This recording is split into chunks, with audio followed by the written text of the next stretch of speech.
काय सांगतात इथे की गायी व ब्राह्मण या तीर्थाच्या प्रभावाने ब्रह्मलोकात गेले. मी हे सत्य तुम्हाला सांगितले आहे. पृथ्वीवरील त्या महातेजस्वी कर्मामुळे ते करमर्देश्वर तीर्थ सर्व पापनाशक आहे. तिथे स्नान करणारा मनुष्य स्वर्गात जातो व तिथे मृत्यू पावलेल्यांना पुनर्जन्म नसतो. हे श्रवण व कथन केल्यास 1000 गोदानाचे फल प्राप्त होते. हा श्री स्कंद पुराणातील रेवाखंडाच्या उत्तर भागातील करमर्देश्वर कीर्तन नावाचा 27वा अध्याय पूर्ण झाला. आणि इथं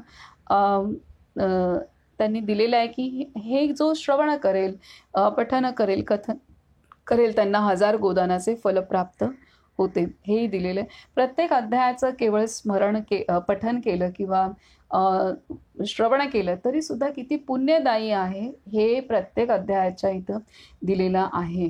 तर आता हे कारण ह्यामध्ये जो सार लपलेला आहे प्रत्येक अध्यायामध्ये, तर तो सार आपल्या अंतरी आपण जेव्हा पठन करतो किंवा श्रवण करतो, कथन करतो, तर त्यावेळेला तो सार नकळत आपल्या अंतर्मनामध्ये प्रवेश करतो. आणि अंतर्मनामध्ये तो प्रवेश केल्यानंतर साहजिकच आहे की ते जे हे अविनाशी असं ज्ञान आहे आणि त्यामुळे अंतर्मनात असं आपल्या चित्तामध्ये हे असं शुद्ध ज्ञान गेल्यानंतर आपलं चित्त शुद्ध होण्यासाठी मदत होते. हे ज्ञान जेव्हा आपल्या अंतरी जातं तेव्हा कळत नकळत आपल्या हातून जिथे 10 ठिकाणी आपले चुकीचे विचार होणार, तिथे निश्चितच अर्धे किंवा त्याहीपेक्षा आपले चुकीचे विचार, आपले चुकीचे कर्म, आपली चुकीची वाणी तिथे हळूहळू करत कमी कमी कमी होत जाणार. त्यामुळे हे पुण्यदायीच आहे.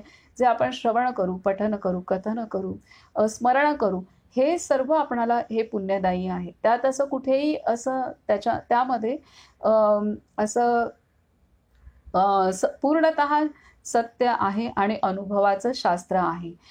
तर हे आहे म्हणजे ते अनुभवल्याशिवाय आपणाला लक्षात येणार नाही.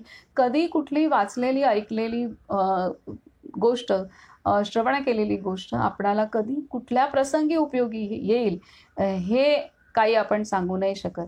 कुठल्या प्रसंगी आपलं त्यातून कल्याण साधेल ही आपल्याला कोणालाही त्याचं माहीत नाही आहे. परंतु ते वेळ काळ नुसार आपलं त्या पठन केलेल्या, कथन केलेल्या, श्रवण केलेल्या गोष्टीतून त्याची गती आपल्याला वेळ काळानुसारही प्राप्त होणारीच असते. म्हणून इथे प्रत्येक अध्यायाचं तसं फल दिलेलं आहे.